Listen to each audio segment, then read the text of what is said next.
Amen!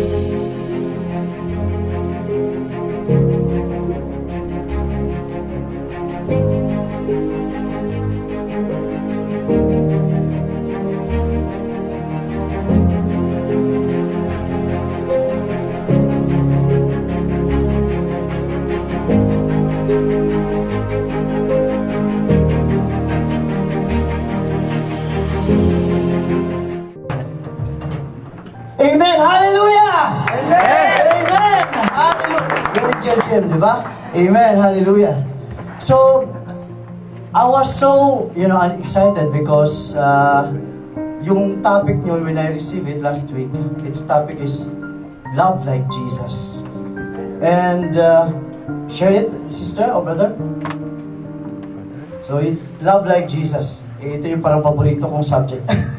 Amen! Hallelujah! So, ang verse nyo is 1 Corinthians 13:13. But now faith, hope, love remains. These three, but the greatest of these is love. Can we bow our heads? Thank you, Father. Thank you, Lord Jesus. Thank you, Holy Spirit. Thank you, Father, Creator of heaven and earth. Alpha and Omega. Father, thank you for this another privilege you've given to me to share your message, Lord, in this congregation and GM5 family. Father, let your word will make us a seed, Lord, that will implant in their hearts, open their heart to receive it as a seed, and it will grow, bear fruit, and multiply in their lives. Thank you, Father. Speak through me. Let me speak under your anointing. I disallow any distraction in this place about sharing your word. Let the name of Jesus be glorified alone. Amen and amen. Hallelujah! Amen. So, excited ako kasi nga, nung nasabi na nga ni Pastor Jofet that I have a business. I own Agape Cafe and Pastry. So, at that time, in MOCI kasi sa Ministry of Commerce and Industries, hindi kami ang mamimili. Ang ginagawa nila, they will submit only five names, different names, at sila ang mamili para sa amin. Ganun yung MOCI. So, when I submit the 5 names that I have for MOCI, meron kami ng asawa ko na talagang gustong-gusto naming name. Pero, talagang ito yung gusto naming name. Pero, when I submit that 5 names, ito yung verse mismo ang binigay sa akin ni Lord. But the greatest of this is love. And after 2 days, lumabas nga yung approve, yun yung approve, Agape Cafe and Pastry. Agape is the Greek word of love, which is unconditional love, the God kind of love. That was, sabi ko, wow, I'm so excited po talaga. And praise God po talaga, if you go to Agape shop, I'm not promoting, I'm just sharing, okay? Business man tayo minsan. Okay. So, if you visit our shop, you can see big heart in the middle, and it will say there, all because of love. So, now, let's talk about why, in this verse, let us talk about why love is greater than faith, and why love is greater than hope. We need to understand why the Bible says love is greater than faith, and greater than hope. Because of this. Because faith is for today. Hope is for tomorrow. But love is for all time. Amen. Amen. Hallelujah. Amen. Hallelujah. Amen. See, when you're doing something right now, you apply the faith on that day. If you hope for something, you always look for tomorrow in the future. But if you love, if you love a person or event, it is past, present, future. If you love a person in the past, even they passed away in this earth, you still love them. Amen. Right?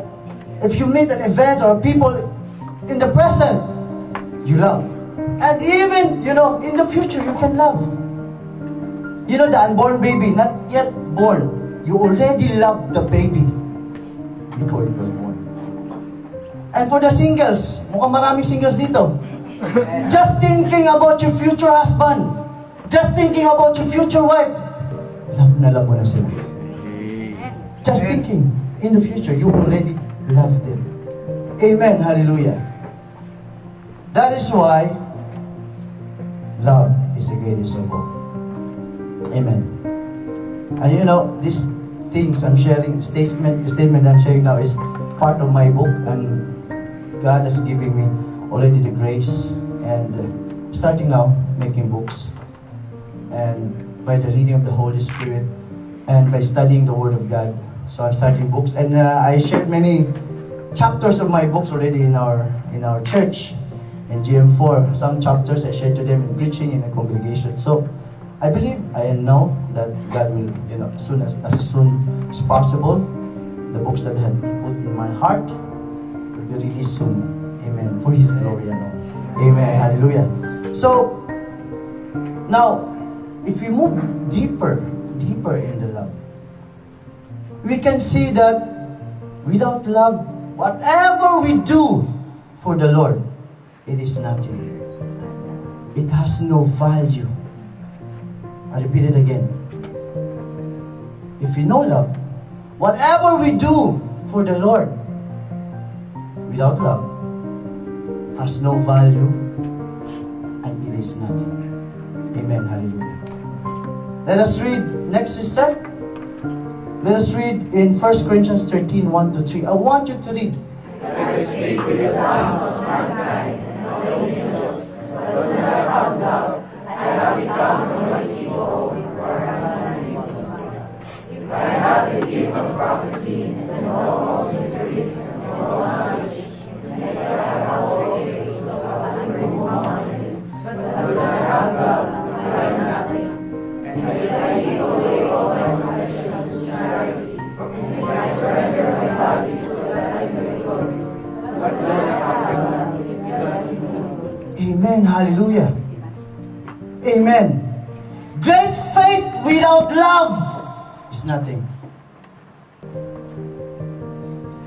Great knowledge without love, it is nothing. Great giving without love, it is nothing. Great sacrifice, imagine that, even your body will sacrifice. But without love, it is nothing. Amen. Hallelujah. Sabihin mo sa katabi mo, love is the greatest of all. Left and right. Amen. Hallelujah. So today, we need to know how to love like Jesus. So how to love like Jesus? First of all, Jesus came on earth because of love. Amen po ba? Amen.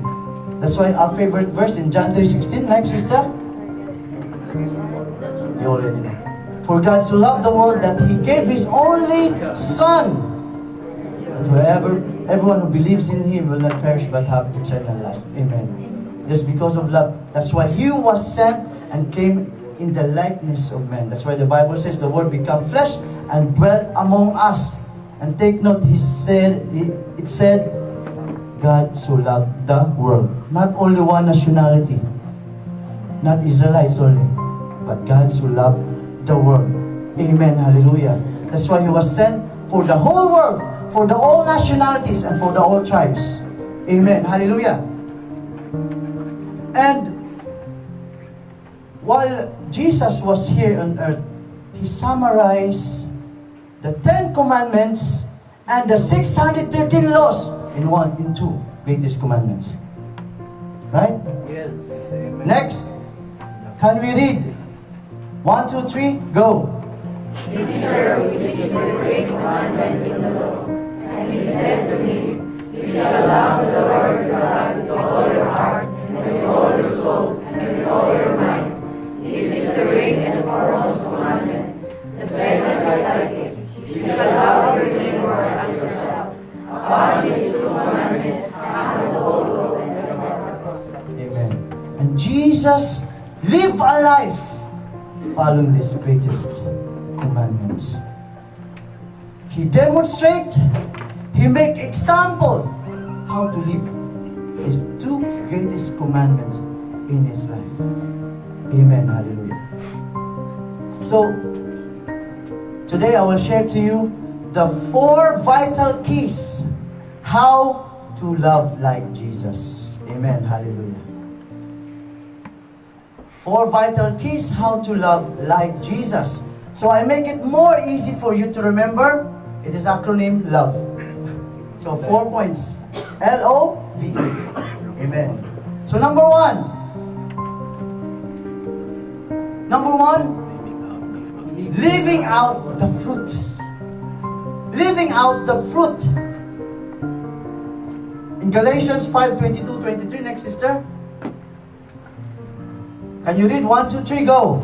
The fruit of the Spirit is love, joy, peace, patience, kindness, goodness, gentleness, self-control. Against such things there is no law. Amen. Hallelujah. Amen. Before we go further, I want to make emphasis about this verse because most of the people, I know many people or Christians quoting this as they said the fruit of the Holy Spirit. The fruit of the Holy Spirit. But if we study the Bible, Paul is not talking about Holy Spirit here. Amen. Hallelujah. The Holy Spirit is God. You cannot bear fruit. He is God. Amen. Hallelujah. Paul is talking here is the regenerated spirit. Our spirit that joined with the Holy Spirit. One with the Holy Spirit. Dwelt in the Holy Spirit. This is called regenerated spirit. Amen. Hallelujah. Amen. Amen. And we become the temple of the Holy Spirit. Amen. Our spirit, remember we are born again in the spirit and in the flesh. Our spirit was born again. We received Jesus Christ as personal Lord and Savior. When we received the Holy Spirit, our spirit and the Holy Spirit become one. Our spirit before is dead. Now when the Holy Spirit comes, it become alive. That's why we are born again in the Spirit. Amen. Hallelujah. That's why in Romans 8:16 it says, next sister, for His Spirit joins with our spirit to affirm that we are God's children. Amen. Hallelujah. So our spirit is regenerated and renewed, and the Holy Spirit dwelt, mingled, and being one with our spirit. But they are distinct. Our spirit and the Holy Spirit is distinct. Amen. Hallelujah. That's why the previous verse, that's why we need to study the Bible to understand it clearly. That's why the previous verse is next. It's talking about, next verse, sister. I want you to read. It's talking about deeds of the flesh. Can we read 1, 2, 3? Go. Now the deeds of the flesh are evident, which are sexual immorality, impurity, indecent behavior, idolatry, witchcraft, hostility, strife, jealousy, outbursts of anger, selfish ambitions, dissensions, factions, envy, drunkenness, cursing, and things like this, of which I have forewarned you, just as I have forewarned you, that those who practice such things will not inherit the kingdom of God. Amen. Hallelujah. So Paul is making contrast about the deeds of the flesh and our regenerated spirit. We cannot contrast God, the Holy Spirit, and our flesh. We cannot make comparison with this. Paul is making comparison about the flesh and our regenerated spirit with his joined with the Holy Spirit. Amen. Hallelujah. Amen. Hallelujah. Amen. That's why Jesus said, I am the vine. You are the branches. Which bear fruit? The branches, right? Which bears fruit? The branches. So we are the branches. So the Holy Spirit is the one bringing out the fruit from us, from our spirit. He is the one, when the Holy Spirit dwells in our spirit, He brings out the fruit. And that is the fruit of the Spirit. Amen. That Paul it says. Amen. Hallelujah. Amen. Amen. Now, if we go back, next again, if we go back again of the verse, the fruit of the Spirit. See, earlier we mentioned about the deeds of the flesh. And now we are saying the fruit of the Spirit. The deeds of the flesh is plural. But here, the fruit of the Spirit is singular. Amen. Hallelujah. You know, many people, when they are imagining the fruit of the Spirit, they're imagining a tree with many fruits. This is our imagination. Imagining a tree with many fruits. That's why, madalas sinasabi ng iba, nalaglag yung fruit of patience ko today. Nalaglag yung fruit of joy ko today. Naku, nalaglag yung fruit of self-control ko today. Because they're imagining the fruit of the Spirit as tree with different fruit. And even asking also, Lord, give me patience. Lord, give me peace. Not knowing that it's already been there with you. It's there already inside you. You need to only to live it out. Amen. Hallelujah. Amen. Hallelujah. Amen. And I was so amazed. I was so amazed because, you know, Jesus said that He associated Himself as a vine. Ngayon, to understand this single, why this fruit is single? Ano ba ang fruit na may vine? Ano yung fruit na may vine? Grapes, okay. Ano pa? Okay, grapes. So, grapes has vine. Amen. Ngayon, tanong ko kayo, makakabili ka ba ng grapes na isang fruit lang sa isang stem? Try nyo pong bumili sa wherever market you're going. Can you buy a grapes with one fruit in one stem? No. Why? Because it is the fruit. You cannot buy grapes. It's okay. You cannot buy grapes in one piece. When you buy grapes, it's a bundle. That's how the Holy Spirit is. It is always a bundle. That fruit is always a bundle. Kaya walang malalaglag po. Sabi niyo malalaglag yung ano. No, it's a bundle. Full bundle. That's why He is the vine, we are the branches. And we bear fruits. Fruit. And that's it is. Amen. Hallelujah. Wala pong malalaglag, okay? He's always working us. Amen. Hallelujah. So that's why it all connects with love and the joy, peace, patience, kindness, goodness, faithfulness, gentleness, self-controls are connected with it. Amen. Many people are always, separating this 3. No, it's always one. You can't separate this 9. Amen. Hallelujah. Amen. Amen. That's why many people have this, expression. I hate this. I hate that. I hate this. Remove that in your vocabulary. It's not your new nature anymore. I hate. No. You are born again to love. That's not your new nature anymore. Remove that in your vocabulary. I hate. Amen. Hallelujah. Amen. Amen. Hallelujah.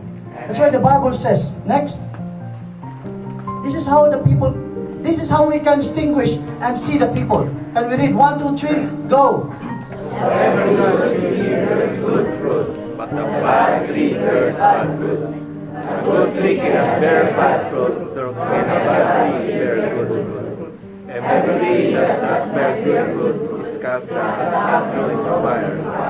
So this you may know them by their fruits. Amen. How to know a person? No, you will know them by their fruits. Amen.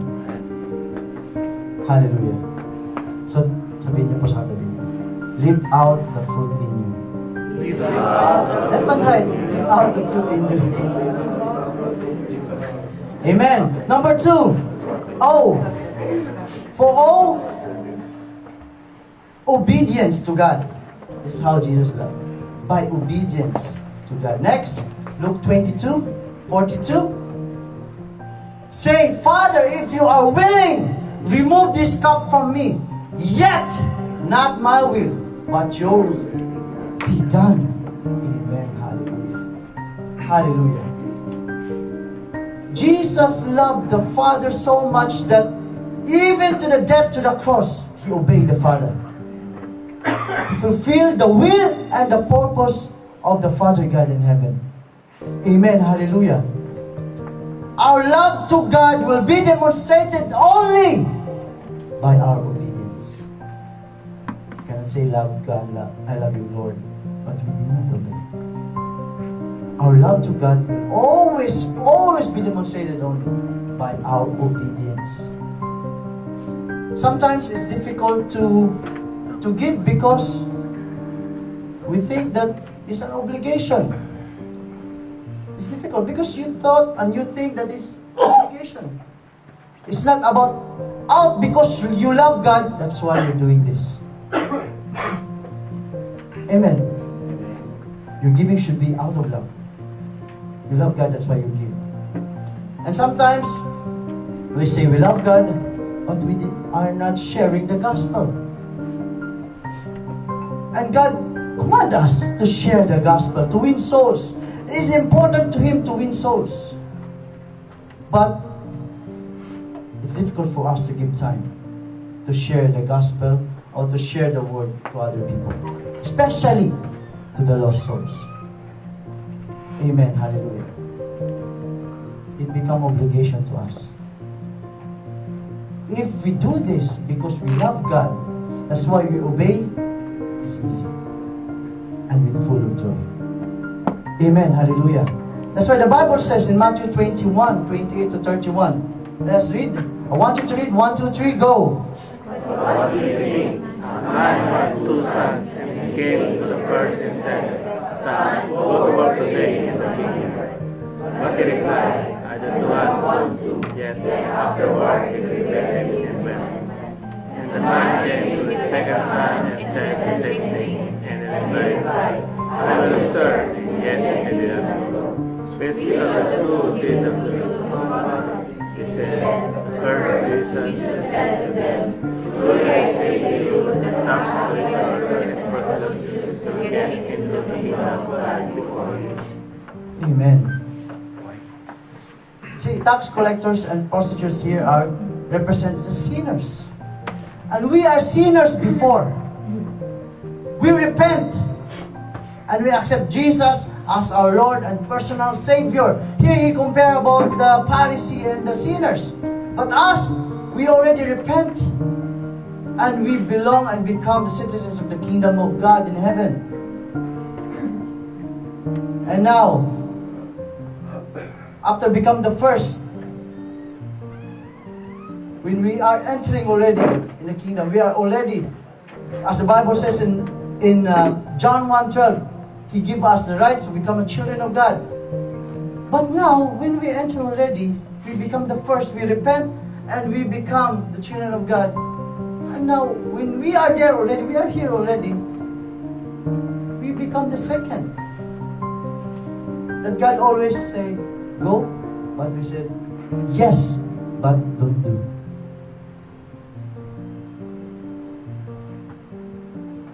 Amen. Amen. We should be the one that said yes and do it. We not belong here anymore. This bracket we don't here anymore. We belong to the yes and do. Because we already are sons and children of God. We are already citizens of heaven. We not belong here in this statement anymore. We are from the first, but now we are now the sons and daughters of God. Amen. Hallelujah.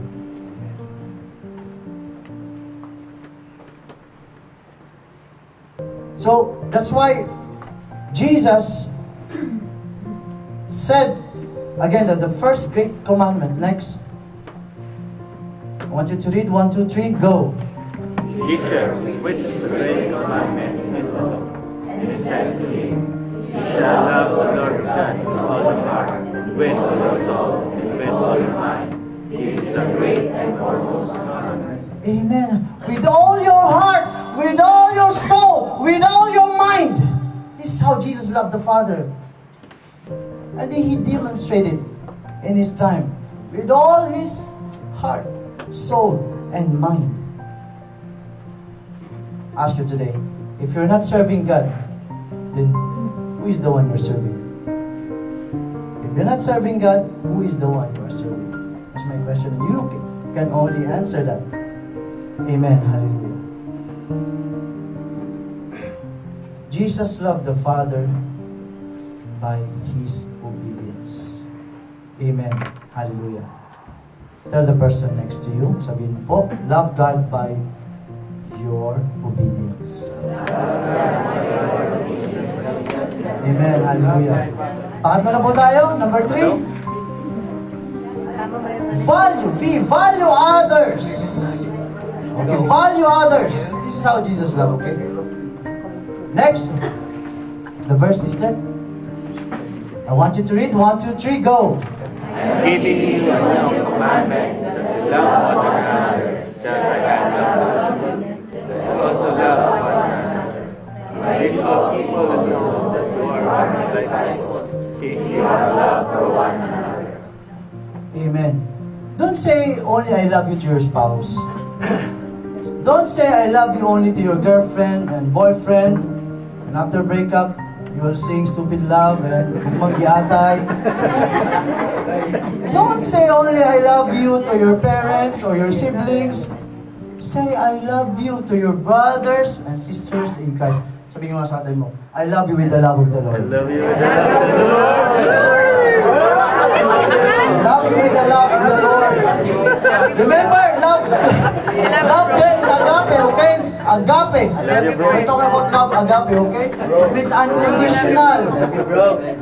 Even though yung katabi mo is inaasar ka, inaaway ka, always love, okay? Choose to love. Minsan, yung katabi mo ngayon is, inaaway ka minsan o inaasar ka. But still, you have the agape love, unconditional love. God can love. The agape love is at work in you always. Amen. Hallelujah. Amen. So, that's why the second greatest commandment is next. Love others as yourself. Amen. Hallelujah. Jesus also demonstrated. Amen. Hallelujah. We want to love Jesus. We value others like we value ourselves. Amen. That's why next verse, sister. Can you read 1, 2, 3, go. Forgive me. For your own personal interest, but also for the interest of others. Have this attitude in yourselves, which was also in Christ Jesus. Amen. Have this attitude in yourself, which was also in Christ Jesus. Amen. It means selfless love, not selfish love. Amen. Hallelujah. Sino po mga disciples dito? I want to disciples or discipleship leader? Can you stand up po? Can I wala pang ano? Sige po, mga nagdi-disciple ng tao, syempre. Yan. Can you stand up po? Oh, life group. Yung life group na leader. Mga leaders, yan. Amen. So, I want you to give clap offering to our living God for His life. Because, this is the people that really always, embodied and always apply this verse. Amen. Hallelujah. Imagine that. Discipleship, because I am also discipling, is you're putting your own life, be involved to the life of your disciple. Amen. Hallelujah. Your life, be involved to the life of other people. That's how discipleship is. Amen. You need to give time to them. You need always to give support to them. Kasi inaakay natin, we discipline, we're building them. Even financial, you need to also release. If you need to support. This is it. Even late night calls. May mga tawag pa. Sa akin, before I always call it 1 o'clock, 2 o'clock. And you need to attend it. Amen. Hallelujah. For what gain? Because they love like Jesus. Amen. For what purpose? For His glory. Amen. Hindi mo kami binabayaran. But because of this verse, we always look to the interest of others, not only in our own interest. Amen. Hallelujah. And discipleship leader, the disciples or life group leader are givers. You know, you cannot give what you don't have. That's why we study the Bible also. To give to our disciples. To give them sound doctrine. Amen. Hallelujah. So that's why if you don't have yet Bible study or life group or, discipleship group, join one now. And if you don't have yet disciples, make one now. You can experience this. How Jesus loved. Looking to the interests of others. Amen. Hallelujah. In Jeffo, I'm just sharing. In Jeffo, we call it cell group. Okay? You're here, I think, life group. But as cell group, we have 12 cell groups. And we tell them, imagine that this is your church, and you're the pastor of this church. Multiply this, and bring leaders from your group. And that's why they always apply this. Talagang, gamit na gamit nila ito. Amen. Hallelujah. And that's Jesus also. He made disciples. Put time, effort, everything. Kahit matigas ang ulo. Si Peter, sama talaga yan sa paglago. Mga discipleship leaders. I am also discipleship leader. Mga talaga, kailangan mo akayin. Your disciples have different levels of faith. And came from different backgrounds. So you are the one who need to adjust in everything. Looking for the interests of others. Amen. Hallelujah. Amen. Hallelujah. Amen. So tell po sa katabi nyo, love others as yourself. So the last but not the least. Amen. The last but not the least. Ever forgiving. Amen. Hallelujah. Ever forgiving. Nasa dictionary yan, pangalan hindi wala. Amen, hallelujah. It means always forgives. Constantly forgive, always forgives. So, Luke 6:27 to 28, sister. I want you to read. 1, 2, 3, go! Love your enemies. Do good to those who hate you. Bless those who hurt you. Pray for those who are abusive to you. Amen, hallelujah. Hallelujah! Amen. When I was a baby Christian, this is the first I said to the Lord, mukhang ito yung verse na di ko kaya. When I started to study the Bible, baby Christian, sabi ko, ang hirap nito yata, Lord. Really. Because, pag may mga tao na gumawa ng masamang bagay or mistreated me, it's boiling inside. Because I don't have love, for sure. I don't have patience also. And because I don't have patience, then I don't have self-control. Talagang lumalaban ako. Talagang kailangang sumagot. And because of that, I don't have also peace in the night. Because thinking always to the guy that did it to me, what he did to me, no peace. And because of that, I don't have joy in everything I do. Kaya sabi ko, ang hirap yata nito. But when I found out that what Jesus has done for us and what we receive from our spirit to the Holy Spirit, the fruit that bears in our spirit, the love, joy, peace, patience, kindness, goodness, faithfulness, gentleness, and self-control. Actually, this is the two verses that I memorized when I was a baby Christian. This is the first verses that I memorized because I want to be conscious of what I already have. In everything I do, I have love. I have joy. And even to my eldest son, when he's 6 years old, I let him memorize this verse, the fruit of the Spirit. Because my son accepted Jesus at 6 years old. When we share something, and suddenly he asked me about everything, and I shared to him. And he accepted. And I told him, this is what you have now, the fruit of the Spirit. And he memorized this. And I encourage you also memorize always the fruit of the Spirit. Amen. Amen. So that's why when I found out my new nature, I was born again to love, not to hate. The new nature in Christ. And I studied Jesus, how he demonstrated, how he lived his life in the Bible. And we are followers of Jesus Christ. He is our greatest example. Amen. Hallelujah. I studied him, his response, his attitude in the Bible. And I was so amazed. Amen. Hallelujah. And sometimes I'm being sad because even Christian suffers unforgiveness. You know, hatred, unforgiveness, bitterness. Because they don't know what they have. And they carried it for a long time. May listahan pa sila kung sinong gumawa sa kanila dati ng masama. With date and year. Black book. Ito. Si Sister Shirley. So, nakasulat pa until now. They cannot forgive. See, forgiveness is not for the people who hurts you. Forgiveness is for you. That's why you need to forgive. It is for you. Hindi yun para sa tao na meron sa'yo.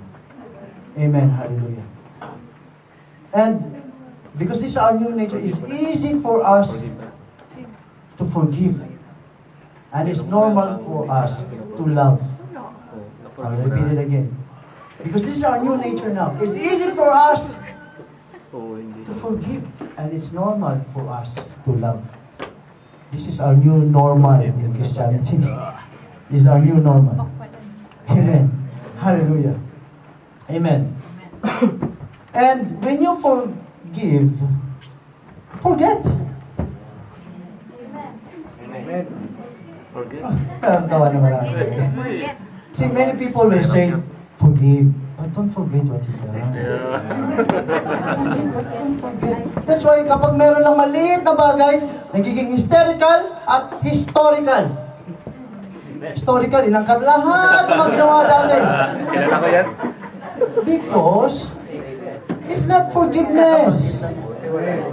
Imagine hysterical and historical. Both.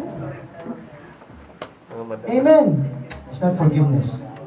May iba naman na, I forgive you but huwag kang magpapakita sa akin. Pwede ba yun? I forgive you but don't show your face to me. It's not forgiveness. Amen. Sometimes many people, I hear this, forgiveness takes time. Really? See, if you said that forgiveness takes time, then you are not loving like Jesus Christ. Jesus Christ was betrayed by the very close disciple that he has, Peter. And after 3 days, they met again. But he did not condemn Peter. Sabi ko siya, wala siyang sinabi. Ikaw, Peter talaga eh. Wala siya. Did Jesus do that? No! He restored Peter!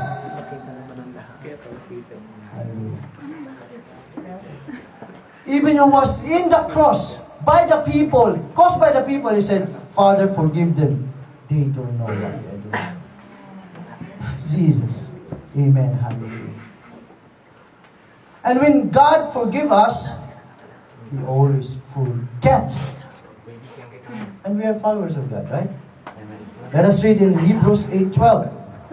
1, 2, 3, go. Mabagal naman yung sister, hindi na mabilis. Okay, 1, 2, 3, go!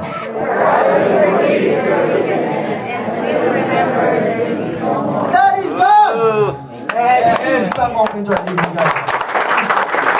You know, only humans, tao lang po ang nakakalala sa mga dati nilang kasalanan. Tao lang.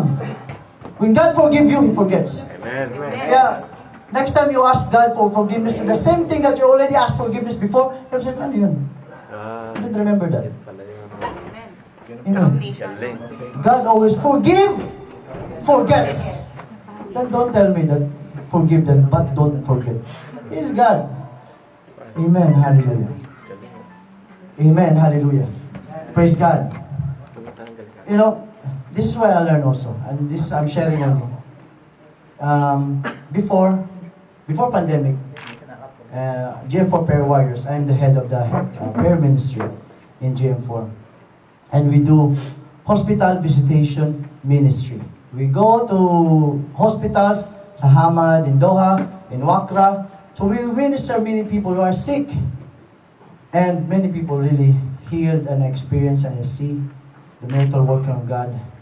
And I remember yung isang tao o isang lalaki na have big hair, cancer here in the throat. When we prayed for them, and he accepted Jesus as personal Lord and Savior. Next week, wala na. And he was discharged. So miracle we saw. Really miracles. And now, as I learned, and this is what I learned sharing to you, 80% of what to the people who have cancer there, 80%. This is what my experience I'm sharing to you. Because we interviewed them first, what happened like this, but the Holy Spirit showing us what is really happening in the back. So, 80% na nakausap namin who has cancer, the root cause is hatred, unforgiveness, bitterness. I'm not saying all, but most of the time that we're talking, yun po yung cause. And we let them accept Jesus as personal Lord and Savior and ask them to tell them to forgive the person. Because it's really, sometimes the husband, sometimes the in-laws, sometimes the daughter, the son, they cannot forgive. We just ask them, forgive. It is not for them, it is for you right now. Release forgiveness. Because hatred, unforgiveness, bitterness is a spirit. Remember that. And you should not, do not ever let these things cling on you. They can't go inside you because you have the Holy Spirit, but they can cling. So, disallow that in your life. And many people who release forgiveness, they are completely healed. And many people who refuse to forgive, they die in cancer. And this is what I'm experiencing, I'm sharing to you. But I experienced many miracles there in the hospital. But now we are restricted, you know what happened. After now, we cannot go inside the medical. We need permit, we need to know the name, we need to know the room, so we cannot go inside. But before, we are doing it before pandemic. We experienced great miracles. Amen, hallelujah. That's why the Bible said, love your enemies. Amen. Do good to those who mistreat you. Pray for those who persecute you. It is not for them, it is for us. Amen, hallelujah. It is for us. It's not for them, it is for us. Amen, hallelujah. So sabihin mo sa katabi niyo, always forgive because your nature is love. Alam ka na po, always forgive because your new nature is love. Amen. Always forgive. Amen. So, conclusion, sister. Alam ko ito nilantay niyo eh. Conclusion. Mabis naman siya. Tingnan natin. Okay, conclusion. So, love is the greatest of all.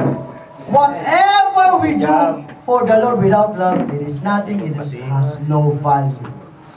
He created mankind to demonstrate His love because God is love. As the Bible says. Love is the reason why Jesus has sent here on earth to forgive, to die for our sin. Amen. And Jesus walked in love, loving the Father God in heaven and loving other people as Himself. Oh, upward, horizontal, vertical. Amen. Hallelujah. And by His love, now also we live and walk in love. He's the source of our love. Ngayon sis, pwede mo nang ilagay yung verse. We love because He first loved us. That's the reason why we love. Amen. Hallelujah. Next, so, remember these 4 keys? Next, sister. 4 vital keys. How to love like Jesus. I want you to read 1, 2, 3. Go. Living out the truth, obedience to God, value others, ever remaining. To God be all the glory. Amen.